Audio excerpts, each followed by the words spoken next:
Hey guys, Shane here.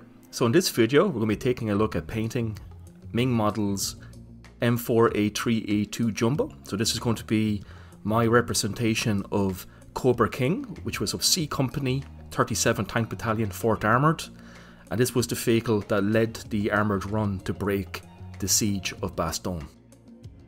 So I've started off here with a rattle can primer of Mr. Surfacer, and I'm just laying down a pre-shade of some fairly heavily tinned down Tamiya NATO Black. So I'm spraying this at about 20 psi with a 0.3mm needle. And this is just going to help me map out the shadows and any areas I want to add a little bit of depth to the layer of olive drab that we'll be adding shortly.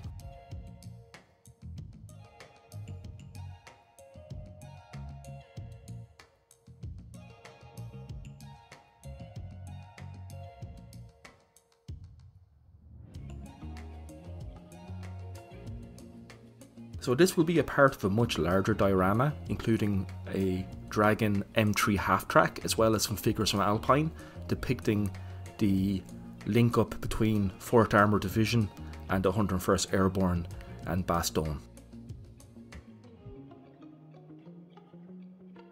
So this is one of the first of the Meng Shermans I've built, and I have to say this is an absolutely gorgeous model to work on. And as you'll see here, it'll paint up pretty nicely, though we will have a mild disaster near the end of this video, but we'll get to that. So now I'm going to take some Tamiya olive drab, and I've tinned this down again with some lacquer thinner. Roughly about 60% thinner to paint. I kind of like going slightly on the higher threshold, just so I have a little bit of transparency in my paint. And again, I'm spraying about 20 psi with a 0.3 needle on my hard-run Steenbeck Evolution. And I'm just applying a small amount of paint at a time, just slowly building this up. I kind of want some of the pre-shade to show through, just to add some more darker areas to work with. Now we will be adding both highlights and post shading to this model as we go on, just to help accentuate some of the different details and shapes on this Sherman Jumbo.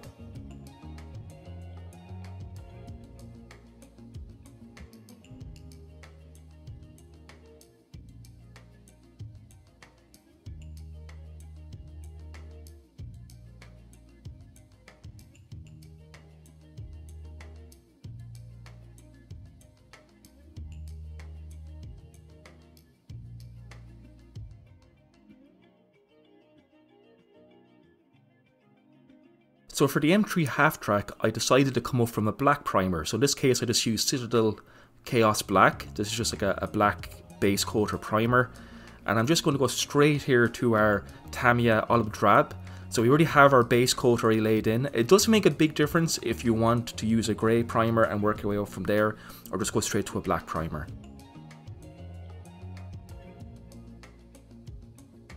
In reality, I'm going to land up stripping both of these models back to primer. Because there's something that happens a bit later on, but we'll get to that. I will save the best of the Christmas disasters until last.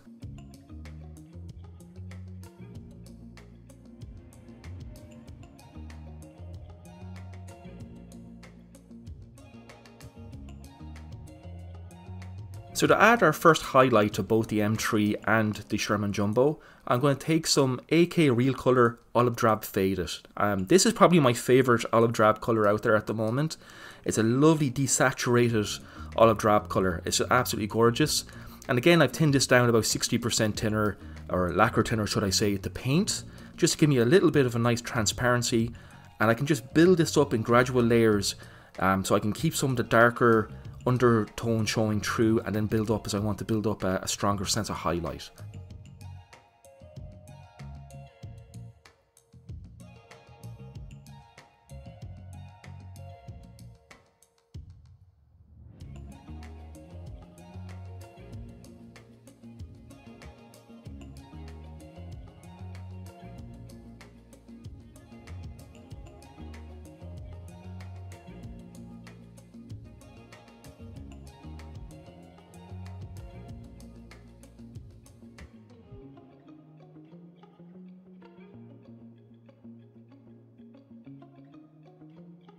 And especially applying this lighter colour on top of the Tamiya olive drab which is a very actual accurate olive drab. Sloga did a very good article on different olive drab tones and their accuracy. And the Tamiya olive drab is a fantastic colour. It's just a little bit too dark for the scale, so you do have to lighten it ever so slightly. So now we're going back to our Sherman here. So I've already applied the faded olive drab in our first highlight, and now I'm going to mix up the same faded olive drab and just add a drop or two of AK Real Colour Ochre, and this is going to really desaturate the colour, and this is going to be my penultimate highlight. So I'm just going to slowly build this up. I'm kind of tracing along any of the raised details. Ultimately what I'm really trying to do here is I'm trying to like edge highlight, if you like. I'm just trying to fill in some detail here, trace along any sharp angles, just to help the eye follow the general gradient and lines of our turret. And I'm going to do this to the turret and the hull, as well as on the exact same method on our half track here.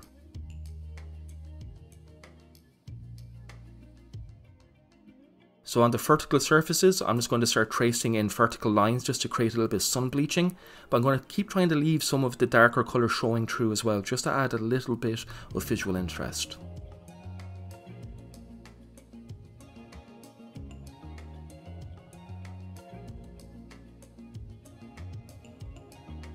So I find with the Tamiya and AK combo, you get a beautiful olive drab colour that's not too dark nor too desaturated. It's very easy. I've seen other modelers do where they go a little bit too into the drab, so it starts looking almost too yellow. So it actually starts looking like a desaturated Dunkelgelb, which is actually too far removed from olive drab. So you have to kind of keep that browny green tone consistent, otherwise you're going to run into some issues. However, if it goes too light, you can simply weather all this back with oil filtering, which we'll do in the next episode.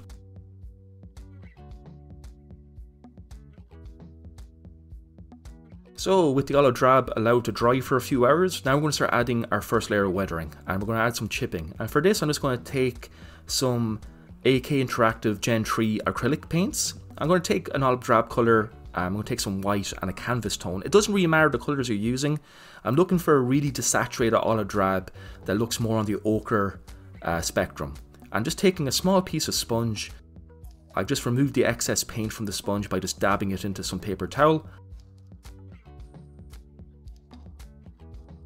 And I'm just going to start dabbing this paint, or this sponge should I say, onto some of the sharper edges. You know, areas where wear and tear would accumulate, such around hatches, around sharp edges where, you know, objects would strike the tank and half track and just would abrade the paint. So olive drab is a pretty hard wearing paint compared to some of the other tones, so I don't really chip down to bare metal too much. So other detailed painting, we're going to start painting in the rubber rims for the tyres. So for here I'm going to take some Fleho Model Colour German Grey, just tin it down with a little bit of water and just slowly start painting in this. So I tend to leave my wheels on my Sherman buggies free spinning, if you like. I don't glue them in place, so I can actually spin them around and paint them. It just makes the painting process a bit easier.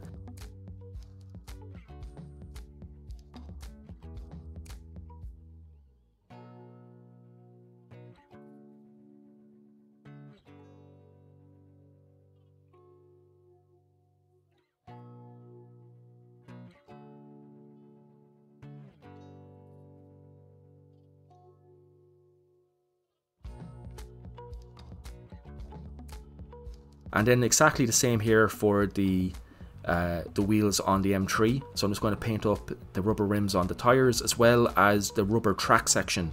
So the tracks on M3 Halftracks were actually like rubber bands, quite literally. So I'm just going to paint the tracks the same German grey as well. So I'm just going to take a little bit of Fleho Model Colour, or should I say Model Air Steel. So this is a beautiful bright steel tone. And this is just going to run around the skate ring for the MG for the M3 Halftrack here.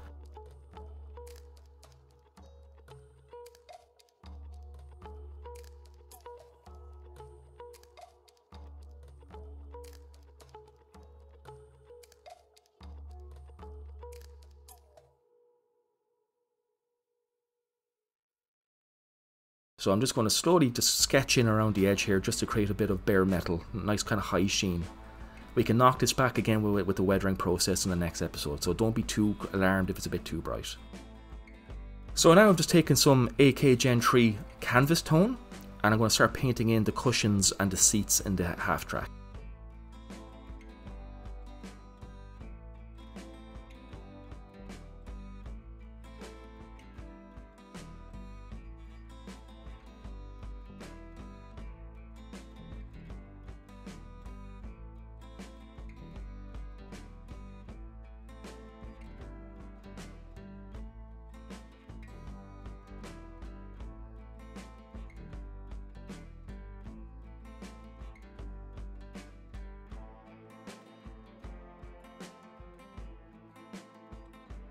So we're going to start painting in the stowage. So for the Muse Bags here, I'm just going to use some model color khaki, just tint it down with a little bit of water just to help it flow a bit better. And I'm just going to start using various drabs and khaki tones. So for the most part, I just tend to use Vallejo model color khaki, their Russian uniform, and their German field grey. And I can just make up different mixtures of those different colours if I want to add a bit of visual interest to each different tone. For the jerry cans, I just have 2 or 3 different tones of olive drab. In this case, I'm using AK's Gen 3 paints. I have about 2 or 3 different tones of olive drab, and I just paint them in, just to break them up ever so slightly. For the wooden sections of the tools, I'm just using some Vallejo model color Iraqi sand. So it's quite stark and bright, but we're going to be using oil paints on top of this to create our wood grain. So this is just the base color for that.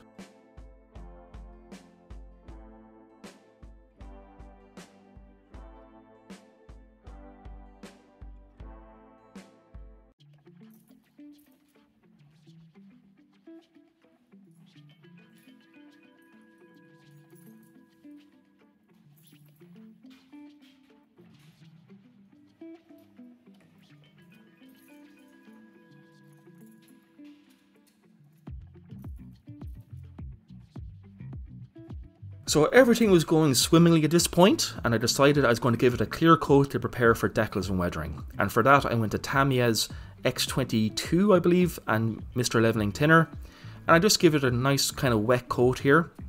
And I've used this in the past before and never had any problems with it, using the exact same method, and I just applied it pretty liberally.